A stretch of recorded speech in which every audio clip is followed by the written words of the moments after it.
to advance me £250,000. So I've got to work my hardest to get to that magical number to then be able to start earning royalties from that. If I said right now I want to have a publishing deal, all of the songs I've written from the time I was 16 to now, a publisher would swallow up and would belong to them. Artists are selling their share / their interest in the amount of rights that they have within their catalogs, for example. Coming up inside this episode, we're talking all about royalties. I'm speaking with a music lawyer by the name of Isaac, aka a child of two worlds. We're talking about the different types of royalties, what an artist can do to earn more in their music career, and the different types of organizations to sign up for to collect the royalties on your behalf. This is an educational episode. You're going to need a pen and paper to write down names of books and different models to go and research in your own time. Be warned, this is not for beginners. This is for an artist who's hungry to learn more. And so I cannot wait to dive into this conversation.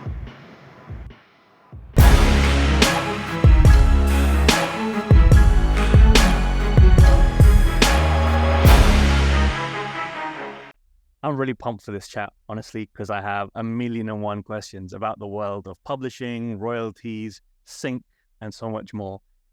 And there's so much in the news about companies like Hypnosis buying full catalogs, and would you register for this performing rights organization or that one, collecting internationally, domestically, and there's so much confusion about royalties. So can you start at the very, very beginning for me, please, and just break it down?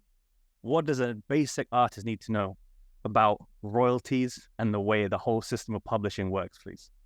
Yeah, of course. So there are generally 4 main types of royalties you can get from music publishing.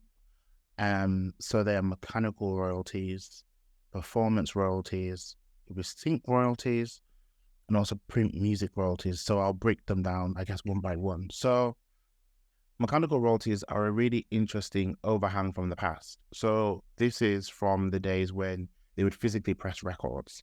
And so you quite literally would have a copy of a song being made. You then moved into, cassettes for a little while, and then you had CDs. All of it was groovy. And when that music was reproduced, they had to have a literal mechanical process to reproduce it. So it makes sense. But we don't have things in a mechanical way anymore. So modern mechanical royalties, they come from streaming services. So that's when a listener will play your song or download it.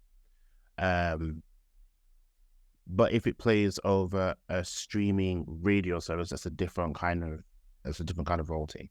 So that's how that works from a UK perspective. The royalties are processed and collected by MCPS, which is the Mechanical Copyright Protection Society. And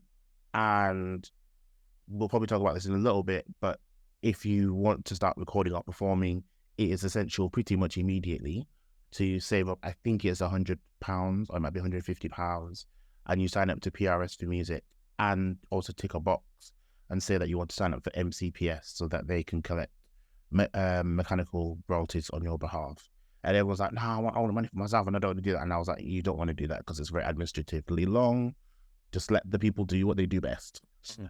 Because if you did have any kind of song that did blow up, for example, you would need them to collect it on your behalf. And they have huge teams. They have huge teams of people that literally do that job day in, day out.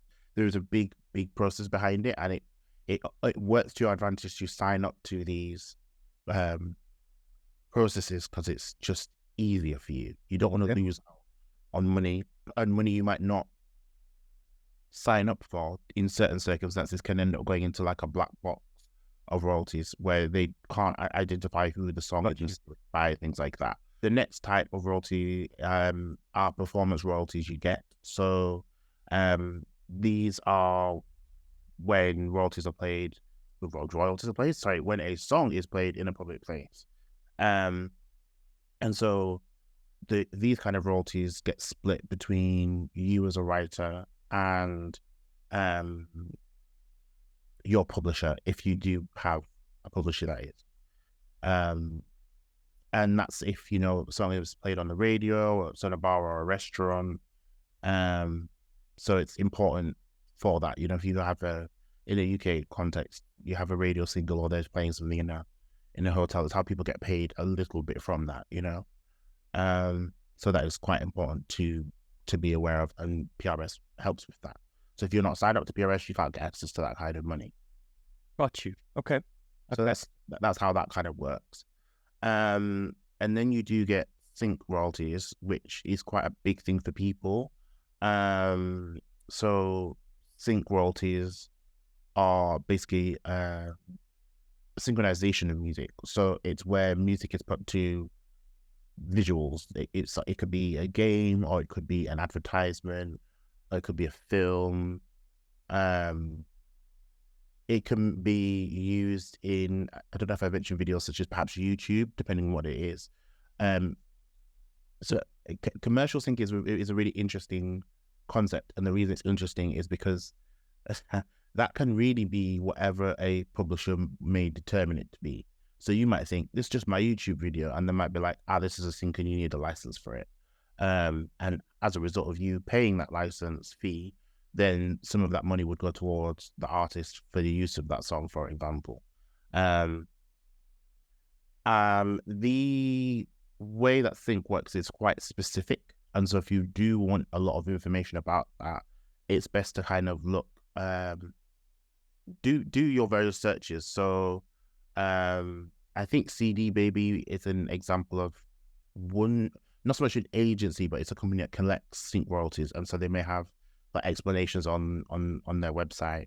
But typically people work with sync agents sometimes. If you were assigned to a publisher, they also have people who handle that. But if not, and if you're not, some people do deal with sync agents, especially if they are independent and they can help them kind of place things. However, the one thing I do know about that is, in order for you to be almost in the running for sync, I think your song does need to be on a streaming service such as Spotify, Apple Music. They need to just sort of see it. So, and sometimes that might be to see the performance of the song, just hear how it sounds and press play. They don't want to kind of be like, hey, I've got the song, it sounds bad, but it doesn't look professional to do that. So there are things that people do have to do to be in the running, and that is having it on the streaming service for them to just press play. Understood. Okay, so that's the three first types, and the fourth one? Yeah. So the fourth one is something that most people don't really clock, and that is PreMusic royalties. The reason they probably wouldn't is because the vast majority of people we might see in modern music now are not the kind of musicians I might have known growing up, where they physically played instruments. And you know, like I suspect a lot of performers have made money from music royalties, which is the sheet music pretty much. And by sheet music, for those that don't understand, it is the sequence of notation and the musical notes that make up a composition of a song. So a big example would be Adele, Someone Like You, or any of the Alicia Keys songs that you hear.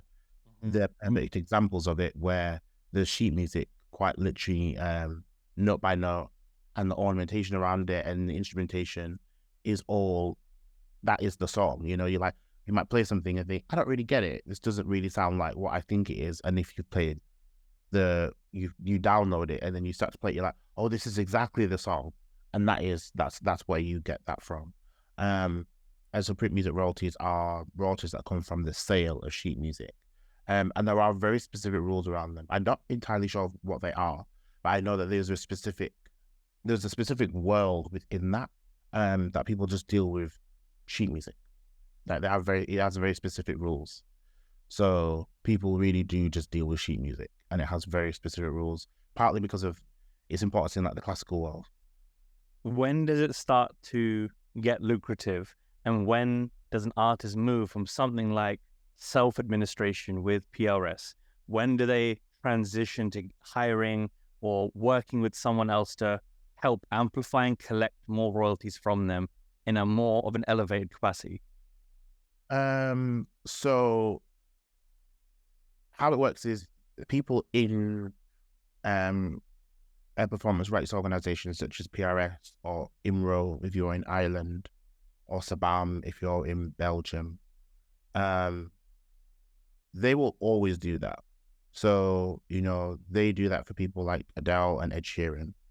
So it's like, I always say to people who like sing, if like Whitney Houston sang back up and Luther Vandross sang back up, then so can you. So if Adele and Ed Sheeran and the people get their things collected through that, then so do you.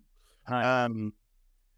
Don't think that you're above it, because these people have a really essential function, and they do also a lot of work within the foundations that they have, and a lot of teaching. So do learn from them. Really do learn from them and other organizations and groups in the UK. Like, do your research. There's the Music Managers Forum. There's lots of other groups, and the reason I mention them is because they do a lot of teaching. So if you don't understand how some things in publishing work, there are workshops that can teach you about these things. That's what I want to say first, because if you're confused about some of it, you can go on some of these and connect with people and network with them, and they are very, very helpful. So the point where this happens, I would argue, is probably when you start to get a good number of streams. And by a good number of streams, I mean, you know, streams that start to go from, you know, the tens of thousands to a good few 100,000, or maybe into the early millions. Now, I know that can be quite difficult, but I want to point out that, yes, that is difficult, but that's important to just leave, to allow these things to happen before wanting to rush into getting into deals. And the reason is because if I said right now I wanted to have a publishing deal, all of the songs I've written from the time I was 16 to now, a publisher would swallow up and would belong to them. So don't think that, you know, it's like I signed a deal, I'm gonna blow up. Like you really might, but just be mindful that the things that have been written before the date when the time period where you sign that deal, they'll all be swallowed up under that deal. So just be careful. And I'll go into I guess a little bit of detail about that in a sec. So pretty much that's a common deal that a lot of people think about when they think about a publishing deal with a publisher, as often known as a co-publishing deal. And so you will split your ownership with a publishing company. So I haven't seen these kind of agreements myself, but I do obviously know that they exist. And so, yes, it does cost you a portion of your rights and control over the compositions, because the publisher will take control of that. But with a percentage going to that publisher, you kind of can sometimes get some kind of incentives out of it. So you may have heard of how I mentioned before, you have a songwriter split for some royalties, and then you have a publisher split, say performance royalties, for example. So the publisher will own and retain half of the total revenue from songs that are created or assigned to them during the term of the agreement. And what that means, and that's what I was saying about songs that you've written belong to them. So, you have to be mindful that that is what will happen. It's not a guaranteed route. And I know of people that have been in these deals and, they couldn't release the song. They might be able to play it, but they can't release it because they don't own the song anymore. Okay. So it's something to be aware of, and make sure you do get support and legal advice from people. And I would recommend, if you can, to kind of connect with lawyers, or even if they're junior lawyers in the world of intellectual property or music, if you can sort of find them. And they're quite junior people, just to connect with them if you are an artist and you're independent and you started to get a good amount of traction and streams, perhaps before you get attention more widely, just so there's someone on your radar to talk to. I think that's solid advice. I think connecting with someone knowledgeable about the field of law and property and copyright is paramount before signing anything, because you get gassed as an artist. You think this opportunity, this carrot has been dangled in front of you, and you want to hit the big dream. And even with things like mini advances, let alone the advance in the multi-millions, seeing it as a loan and not as free money, just as a reward, is important. I think I love what you're saying here about not taking the first deal put in front of you, is waiting for the right deal, is what I'm kind of hearing between the lines of what you're saying. Yeah, definitely. Because, you know, if you're going to sign up to a deal, for example, where, you know, a publisher owns and retains, you know, 50% of that half of the royalties or the revenue rather that comes in of the songs that are created or assigned to them, you know, people are paid advances, and then they do have to, you know, back on them to get to the amount that they've been, so to speak, I don't want to say loaned, but that they've been advanced. Sure. So, you know, if you advance me, I don't know, £250,000, and so I've got to work my hardest to get to that magical number to then be able to start earning royalties from that. And bearing in mind, you know, you may, someone may spend a bit more money trying to promote you or doing this and doing that. And it might not be that, you know, they spend more than that, but it might be in this day and age. People do a lot of things to try and make something work in the hope that you get a payoff. You know, everyone's always looking for, as people always say it, the next big thing. They're always looking for that and hoping that it takes off. You know, so you have to be aware of that. But there are other alternatives. So there are administration deals, and they're often referred to commonly as like admin deals. And that would allow a songwriter or an artist to retain full ownership of the composition, and you pay an admin fee. I think it's around like 10 or 15%. And you pay that to a publisher or a publisher company that handles the day-to-day operation of collecting the revenue from the recordings. And so that it does give people more flexibility. Yeah, it does give people more flexibility, but you just have to bear in mind that you will have to do more of that work perhaps yourself. So that kind of deal could work perhaps for a bigger artist, perhaps where they just need people to handle the royalties. If perhaps maybe you say you were Ed Sheeran, you don't need people once your deal's expired. You wouldn't need the full suite, perhaps, or Drake as an example, all these kind of artists. They might not need a full suite of services. They just actually need someone to do the admin stuff, because they're successful enough that their brand is big enough that they don't need to see if someone can ship the song. Their song will come out and people will find it. They will look for it. They will know. Okay, I hear that. You know, they might want to do that. So that is an example of that.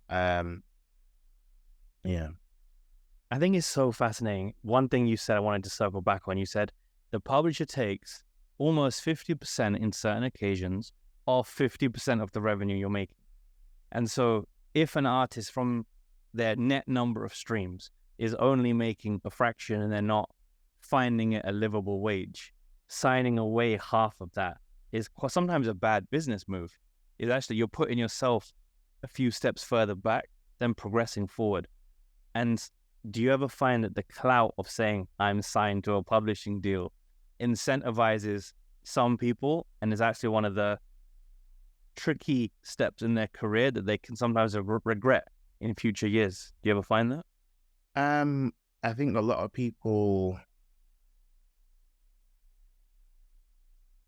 look at big numbers for lots of things in entertainment industries and don't get how it works. So, you know, if like me, you were raised in, like, I guess, the X Factor or American Idol generation, you saw that you got a $1 million deal or £1 million deal. People think, oh, the person's become a millionaire overnight. And baby, they haven't. Like, I could tell you that for free. Like, they really haven't. Like, their advance was probably 100 to 150,000, 200,000 if they were lucky. And the rest was all in recording costs, and all that money that goes into the marketing, making them a star. So, you know, if you think of that's what that was like then, and that is perhaps the average of what was paid. Because the thing is, it was often sold to people as this wonder deal that was really abnormal. It really wasn't. So marketing is really powerful to people that don't understand how things work. You know, it's difficult now with streaming because I have almost all the history of recorded music in my hand. I pay £10 a month for it. And I remember when I was like 15 and I bought Khaleesi's Was Here album, and I spent the same amount of money on that. Yes. That I can listen to all of her albums for £10 a month.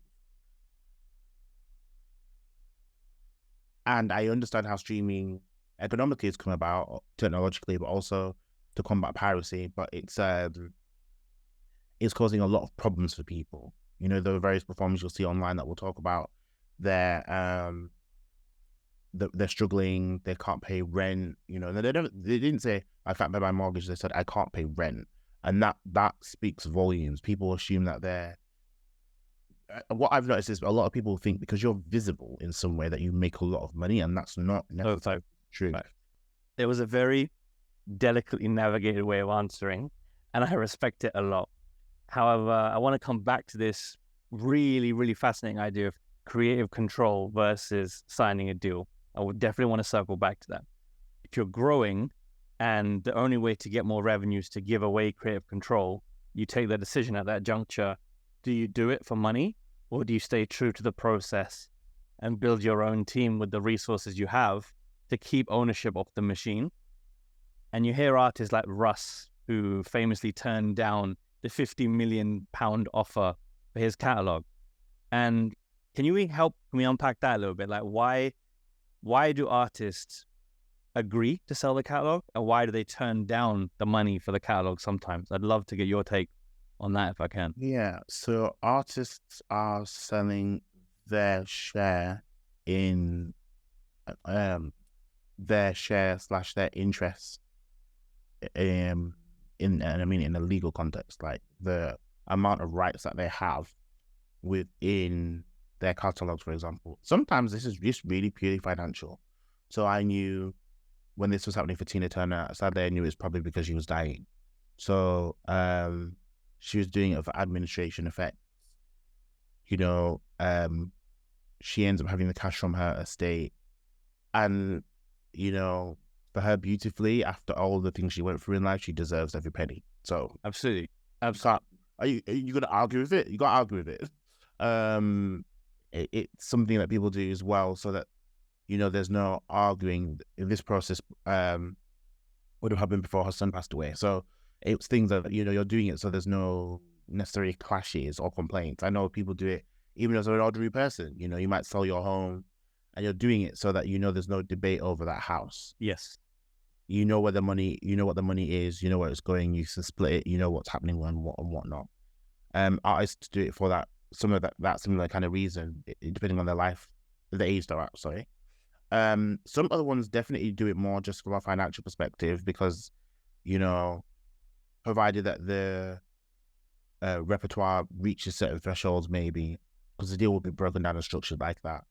You know, they know that they're going to get this payout, that payout, and they might look at how much they get from performance or recording, and they know that they don't get as much as that. You know, if you think about it, if you have a song that is a big hit around the world, it's billions in terms of streams, you know, you could only maybe get maximum, and I say maximum, and by maximum, I mean looking at, say, Blinding Lights as an example, massive global single, one of the biggest singles of all time, and, you know, you could, your maximum royalties you might get from that could be maybe 15 million.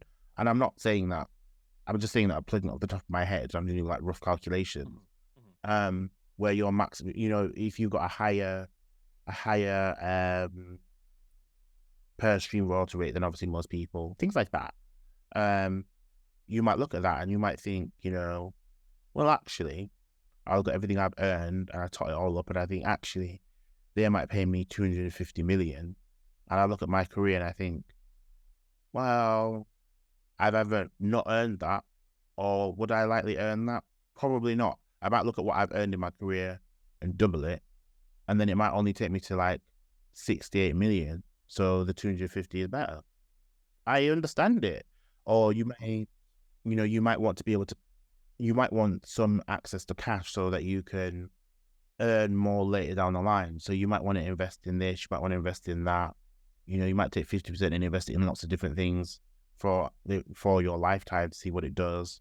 Do the same for your children, especially in America, just for like their college funds and stuff. Also, there are a lot of performers that are ill and disabled, but the public don't know. So they're doing it so that they can afford to keep a little bit of cash aside for treatments, but then also invest more so they can have that access for the cash as well. So there's lots of reasons. I get why people say someone shouldn't do something, and I think if you are a big, you have an estate like Michael Jackson's estate as an example, I wouldn't have sold any of that because it's such a big estate, it's going to keep making money. But people want to see realized cash, and I understand why. I hear that loud and clear, because cash flow in perpetuity is a great thing. But if you want all that hit at once for whatever your unique intrinsic reason, you want it now. And we have to recognize that big company buying the catalog, they are certain from their calculations they're going to make a lot more than the money they're paying out, because in their perpetuity, it's an infinite cash flow, and you just got to make tough decisions in life, I think. Yeah, you do. And the thing is, once someone has purchased that, I mean, depends what it is, but if they're really collecting really big Infinity Stones, they're probably never getting back. So, people are just like, oh, I've got this and I've got that. I was like, but I remember this coming up with Elton John, and his husband, David, was like, Elton will never do that. And, and I'm pretty sure they've already had conversations where Elton will be like, when I'm not here, don't you dare sell it. Yeah, like, don't you dare do it. Like, because, there's people like him or Prince, and I understand what they were talking about, especially you look at Prince and he used to talk about the internet, and everyone used to think like he was just, everyone's like, oh yeah, whatever, Prince, whatever. And everything he has spoken about has almost come true. Yes. Like, he's talked about samples, people will sample the sample. Yes. The last 4 years is the perfect example. The internet, they're going to take your money from you. Everyone's like, yeah, whatever. But the internet's really great. And the internet is really great. But what he was talking about, he knew what he was talking about. He wasn't just saying it for no reason. There wasn't no reason that, him or, again, like Michael Jackson, there's no reason. It wasn't that they were fighting record labels for no reason, and George Michael had the same thing. They had a very valid reasons to why they were in the fights they were in. So, I understand why people want to do it, but there's a reason. It's do you hold out for that, and if you can. And I feel sometimes as well, it depends who you are, but some of that could be money management, in the sense of, have you got enough to live on? Because as well, we presume people are wealthier than sometimes they are. Yeah. Once they pay taxes on this and they pay tax on that, they might not have a lot. They may have a nice home that they might have paid for and stuff, but they may need money, which they don't get. Agreed. One of the smartest examples I've seen in recent times is Snoop Dogg buying back the Death Row Records catalogs and then doing stuff in the metaverse with them. And there's NFTs and there's Web3 applications of everything he and that entire label are doing, which is amazing to watch, where they, years ago sold the catalog, and now in their prime, this is crazy, we're calling Snoop in his prime after decades of being around, but having the investment level to buy back the perpetuity of the catalog is inspiring to me. Yeah, there's a lot of people doing like a lot of exciting things, but the one thing I would definitely say is that, having access and ownership of things is very important, and I understand why people don't always want to do that. But there's a reason people want to have that, and you have to think of, why does somebody want that? And I get why people don't think that. It doesn't matter what kind of asset it is, but it's like, why is someone doing that? And I would say that to younger people that I meet, I'm like, my young friend, think why somebody wants to do that. And they'd be like, oh, it's because of it. And I no, think why. And I was like, I don't need an answer, just sit and think why. And the more you do that about a lot of things, you realize how something is working. And it's important to do that, especially if you are working in an industry like music and you are an artist, a writer, or a performer, to think like this, because it will help you later down the line. If you have let other people do the thinking for you, or they just handle it, they just they do this and they do that. You know, you've got to really be having you have it in your phone calendar, and it could be like, what, are chicken with this? Yeah, let me look. What's going on with that? Hang on, why is that like that? If you're not doing that, you can very quickly end up with no money, perhaps.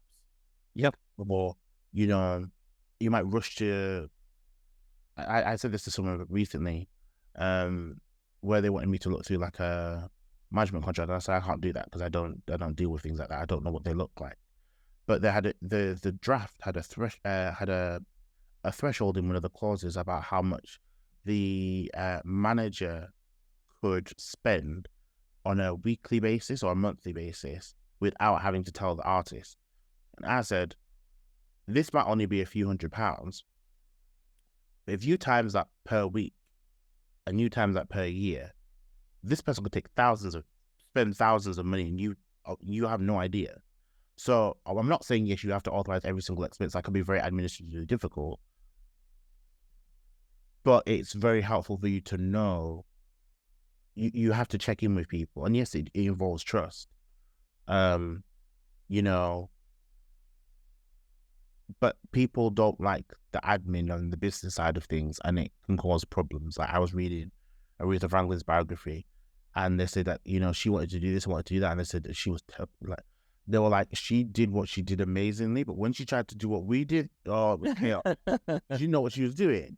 You know, she would book this concert and book that concert, and the booking agents would be like, what? Like, you're popping, like, you make tens of thousands per night if you're performing, and you're just wanting to do this free gig for this person here and there. But they said, we had something booked, and now we have to cancel it, and it's like hell.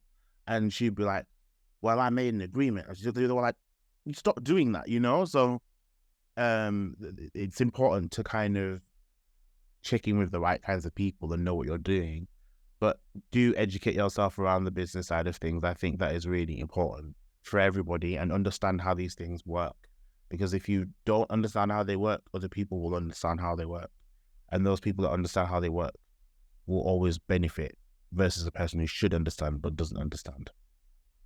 I think that is probably the perfect place to leave this, because I think my main takeaway from this conversation is educating yourself on what money there is to be made, educating yourself on what types of deals are out there, so when you are presented with something, you can make an informed decision, and also not rushing in to accept money or an opportunity for someone until you know the financial repercussions of it. I think that's just smart planning in general for life, I think. So thank you for sharing. It's a pleasure. I always try and say it to people. I know. Last thing I want to mention is go through, get them on Kindle. You know, the books that have come out, any books that is well highly rated, and it's come out, I guess, also had a new edition since 2020. I'd recommend you to buy, or 2019, if they're around streaming. So like there's books like Dissecting the Digital Dollar. That helps you understand how these royalties work, and you can read that. You read it again and again and again. And yes, some of these books do have a bit of an angle, in a political sense, that is, but it's helpful to you to still understand what the things mean at their core.